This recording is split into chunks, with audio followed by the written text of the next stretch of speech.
আজি জংঘলৰ মাজত আহি তামিলনাডুৰ এটা পাহাৰৰ জংঘলৰ মাজত আহি এটা কথা মনতো পৰিছে আৰু এই কাহিনীটো মানে এজনৰ মুখৰ পৰা শুনিছিলোঁ। আজিকালি বোৱাৰীবিলাক বা মাইকী মানুহ এটা বেয়া ভাৱ বা এটা বেয়া সিদ্ধান্ত কিয় ল'বলগীয়া হৈছে, আৰু কিছুমানে হয়তো লৈছে আৰু কিছুমানে নাই লোৱা। বহুত মানে নিজে সহ্য কৰি আছে, নিজে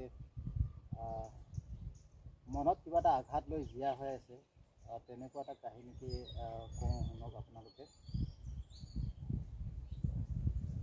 এজনী ছোৱালী ঘৰখনৰ পৰা উলিয়াই দিয়াৰ পিছত, বিয়া সোমোৱাৰ পিছত শহুৰ শাহুৱেকক নিজৰে মা দেউতা হিচাপে লোৱা যায়। আৰু যদি সেই ছোৱালীজনী শহুৰ শাহু বা মানুহজনৰ মা দেউতাই ছোৱালীজনীক নিজৰ আপোন বুলি গ্ৰহণ কৰিব নোৱাৰে আৰু বিভিন্ন ধৰণৰ অশান্তি দি থাকে, সেইটো বাৰু সহ্য কৰিব পৰা যায় বা কিবা এটা মিলা মিছাত সেইটো চলি থাকিব পৰা যায়। কেতিয়াবা এনেকুৱা এটা পৰ্যায় আহে, বিয়া পতাৰ পিছত খুব সুন্দৰকৈ মানুহজনৰ লগত কথা বতৰা চলে, ধুনীয়াকৈ মৰম চেনেহ চলে, ধুনীয়াকৈ সংসাৰখন চলি থাকে। হঠাৎ কেতিয়াবা মানে এনেকুৱা হৈ যায়, এবছৰ ছমাহ মানে দিন পাৰ কৰাৰ পিছতে কি হয়, মানুহজন ছোৱালীজনীক ইগন'ৰ কৰিবলৈ লয়। কিহৰ কাৰণে সেইবিলাক হৈ যায়, মানে কি মানে প্ৰব্লেম থাকে, ময়ো সেইটো বিষয়ে ইমান জ্ঞাত নহয় বাৰু। হ'লেও মানে কওঁ, দেখিছোঁ, বহুত শুনিছোঁ, দেখিছোঁ তেনেকুৱা কাণ্ডবিলাক, আৰু বেয়াও লাগে। মানে কি, এতিয়া মানে এটা কাহিনী শুনিলোঁ যে ঘৰখন বহুত ধনী, মানুহজনীও ভাল এটা কাম কৰে, মানে আৰু ভাল এটা কাম কৰে বুলি ক'লে আপোনালোকে নিশ্চয় বুজি পাবই। আৰু ছোৱালীজনীও দেখিবলৈ বেয়া নহয়, ধুনীয়া। মানে সিহঁতৰ এবছৰমানৰ পিছতেই সিহঁতৰ সংসাৰখনত মানে এনেকুৱা হ'ল, মিলা পিছাটো নাইকিয়া হ'ল, শহুৰ শাহুৱেকৰ ভাল মাত এষাৰ নোপোৱা হ'ল, কিবা এটা প্ৰয়োজনীয় বস্তুটো বিচাৰিলে উল্টাকৈ কিবা এটা বেয়াকৈহে শুনিবলগীয়া হোৱা হ'ল। তেতিয়া মানে ছোৱালীজনীয়ে কেনেকুৱা অনুভৱ কৰি আছে যে মোৰ এনেকুৱা লাইফটো কিয় কাৰণে এনেকুৱা হ'ল। মোৰ তাৰ ল'ৰা ছোৱালী নাছিলে, ল'ৰা ছোৱালী নোহোৱাৰ কাৰণে এনেকুৱা হ'ল নেকি বুলি নিজে অনুভৱো কৰিছে। মই যে ল'ৰা ছোৱালী এটা জন্ম দিব পৰা নাই, মোক তেনেকুৱা ক্ষেত্ৰতেই শহুৰে বেয়া পাইছে নে মানুহজনে বেয়া পাইছে, তেনেকুৱা ক্ষেত্ৰত কিছুমানৰ পৰামৰ্শ লৈ, কিছুমানৰ লগত কথা পাতি সিদ্ধান্ত কৰিলে এটা ল'ৰা জন্ম কৰা হওক বা ছোৱালীয়ে হওক, ল'ৰাই হওক ছোৱালীয়ে হওক, যিকোনো এটা জন্ম কৰা হওক, তাৰপিছত নিশ্চয় আকৌ সংসাৰখন ভাল হৈ যাব নিশ্চয়, তেনেকৈ বুলি ভাবি সিদ্ধান্তটো তেনেকুৱা ধৰণে লোৱা হ'ল। আৰু তাৰ সেই অনুপাতে এটা ল'ৰাও জন্ম হ'ল, আৰু ল'ৰাটো জন্ম হোৱাৰ পাছতো সেই একেই দশা হৈ আছে। মানে আৰু মানে মানুহজনে ইগন'ৰ কৰিবলৈহে ল'লে, মানে বিয়া পতাৰ নামতহে না ভালকৈ কথা পাতে, না ভালকৈ খোৱা বোৱা দি আছে, না পিন্ধন উৰণত কিবা এটা খুজিলে মানে সঠিকভাৱে দিব পাৰিছে। যদি ব্লাউজ এটাও খোজা হয় তেতিয়া মানে কোৱা হয় মানে কিবা ধৰণে মানে কথাবিলাক আৰু মানে মিল নোখোৱা ধৰণৰ তেনেকুৱা কথা কোৱা হয়। গতিকে এতিয়া সেই ছোৱালীজনীয়ে কেনেকৈ সেই মানুহজনৰ লগত থাকিব পাৰে, না তাৰপৰা মৰম পাইছে, না চেনেহ পাইছে, আৰু যিখিনি প্ৰয়োজনীয় বস্তু সেইখিনি পাইছে, না পিন্ধন উৰণত ভাল পাইছে। একচুৱেলি শহুৰ শাহুৱেকৰ কথাৰ মানে হজম কৰিব পাৰিলেও মানুহজনে যদি ইগন'ৰ কৰে, সেই কথাটো হজম কৰিব এজনী তিৰোতাই বা এজনী মহিলাই বা এজনী ছোৱালীয়ে নোৱাৰে। গতিকে এই ছোৱালীজনী এতিয়া মানে এনেকুৱা এটা বিমূৰত পৰি আছে,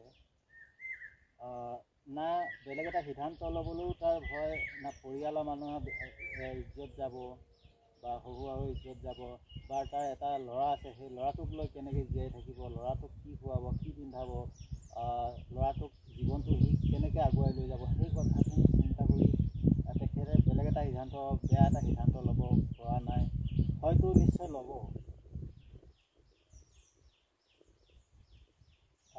আৰু ল'বলগীয়া হ'বও, কাৰণ নিজৰ মানুহজনে যদি তাক আপোন বুলি নাভাবে, তাৰ সেইখন ঘৰত নিজৰ মানুহজনৰ বাদে আপোন কোনো নাথাকে।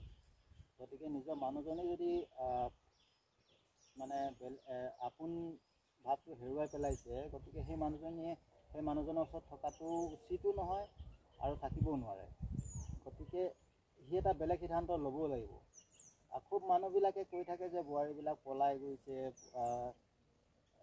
মানে পৰকীয়া প্ৰেমৰ কথা, আৰু সেইটো কেনেকৈ নহ'ব? যদি নিজৰ মানুহজনে আপোনাৰ কোনো গুৰুত্বই নিদিয়ে, যিখিনি প্ৰয়োজনীয় সেইটো বস্তু মানুহজনৰ পৰা নাপায়, তেতিয়া নিশ্চয় সেই সিদ্ধান্তটো ল'বই। ফেচবুক খুচৰিব, ইনষ্টাগ্ৰাম খুচৰিব, বন্ধু বান্ধৱ বিচাৰিব, কেতিয়াবা গোপনীয়তাভাৱে মনৰ আনন্দৰ কাৰণে, ভাল লগাবৰ কাৰণে দুই এজনৰ লগত কথা পাতিব, বা বাই চান্স কেতিয়াবা হয়তো এটা মনে মিলা মানুহ এজন পাই যাব, যিখিনি সুখ ইয়াত নাপায় সেই তাত পাম বুলি মানে আশা কৰিব পৰা যায়। তেনেকুৱা যদি এজন মানুহ পায়, নিশ্চয় সেই মানুহজনী সেই সিদ্ধান্ত ল'বই লাগিব, আৰু সেই সিদ্ধান্তটো ল'বই, কাৰণ ইয়াত একো পোৱা নাছিলে। কাৰণ কিছুমান বাৰু এনেকুৱাও আছে দেই, সকলো সুখ পোৱাৰ পিছতো নিজে সুখী হ'ব নোৱাৰা কিছুমান এবিধ মাইকী মানুহ আছে। ঘৰত সকলো সুখ, মানুহজনে মৰম কৰে, মানুহজনে যি বিচাৰে তাকেই দিয়ে, ঘৰ সংসাৰ ভাল, ল'ৰা ছোৱালী আছে, সকলো থকা পিছতো কিছুমান মাইকীয়ে সেইখিনিত সুখী হ'ব নোৱাৰে। সুখী হ'ব নোৱাৰি বেলেগ এটা পৰ্যায়লৈ গুচি যায়। সেই সিদ্ধান্তটো বিশেষকৈ ভুল। কিন্তু সেই সিদ্ধান্ত ভুলৰ দুখত কিছুমান মাইকী মানে বহুত ভুগি আছে, আজি অকলশৰে থাকিবলগীয়া হৈছে, বহুত কষ্টৰে জীৱন পাৰ কৰিবলগীয়া হৈছে। সেইবিধ মাইকী মানুহৰ কথা মই কোৱা নাই, মই এতিয়া যিজনী মাইকী মানুহৰ কথা কৈ আছোঁ, সেই মাইকীজনী কিন্তু এটা ভুল পথ যদি বাছি লৈছে, কিন্তু সেইটো পথ তাইৰ কাৰণে ভুল নহয়, আৰু যিসকলে বুজি পায় সেইসকলৰ কাৰণে ভুল নহয়। কাৰণ সেই ছোৱালীজনী অকলশৰে, সকলো থাকিও নাইকিয়াকৈ থাকিব নোৱাৰে কোনো মানুহ। গতিকে হয়তো এতিয়া তাৰ বেলেগকো ভাল লাগি যাব পাৰে, হঠাৎ কাৰোবাক ভাল লাগি যাব পাৰে, হঠাৎ কাৰোবালৈ মৰম উপজিব পাৰে, সেই তাৰে ভিতৰত যিকোনো এজনে তাৰ মনে মিলা ওলাব, তাৰ লগত গুচি যাব পাৰে। আৰু গুচি গ'ল বুলিয়ে মানুহে ক'ব নালাগে যে বেয়া, মানে কিবা কিবি অগৰং বগৰং। তাৰপিছত কি কৰিব, যদি সেনেকুৱা গুচিও যায়, তেতিয়া শাহু বা হাজবেণ্ডৰ পৰিয়ালৰ মানুহে কি ক'ব, এই বোৱাৰীজনী আগৰ পৰা ভাল নাছিলে, এনেকুৱা তেনেকুৱা মানে অসংখ্য কথা ল'ব। সেইবিলাক ভয়তে কিছুমান বহুত বোৱাৰীয়ে যাব নোৱাৰে। কিন্তু কিছুমান মাইকী মানে সেইবিলাক একো নাচায়, তই যি কৰ কৰি থাক, তোৰ মুখত যি ওলাই থাকক, মোৰ মতে মই চলিম, তেনেকুৱা ধৰণৰ কিছুমান মাইকী মানুহ আছে। সেইবিলাকে তেনেকৈ পটককৈ গুচি যাব পাৰে। কিন্তু বহুতে এনেকৈ যিমানে বেয়া হওক, যিমানে ভাল হওক,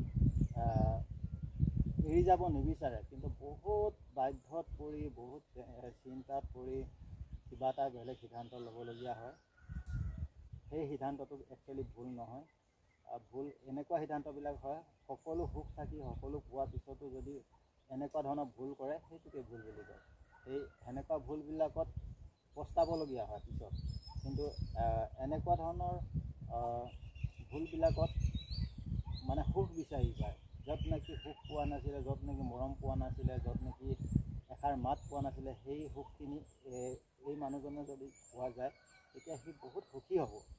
গতিকে চাই ল'ব আপোনালোকে, যদি মই কোৱা কথাখিনি ভুল হ'ল তেতিয়া ক্ষমা কৰিব, আৰু কাহিনীটো কেনেকুৱা লাগিলে এটা কমেণ্ট কৰি জনাবলৈ নাপাহৰিব, আৰু এটা লাইক কৰিব, শ্বেয়াৰ কৰিবলৈ নাপাহৰিব। আপোনাৰ লগৰ বন্ধুবিলাকলৈ, কিছুমান আপোন মানুহলৈ শ্বেয়াৰ কৰিবলৈ নাপাহৰিব। আৰু লগতে একদম ফ্ৰী আছে, পইচা দিব নালাগে, ফ'ল' কৰিবলৈ একেবাৰে নাপাহৰিব। Thank you. আজিলৈ ইমানেই আছিলে ভিডিঅ'টো।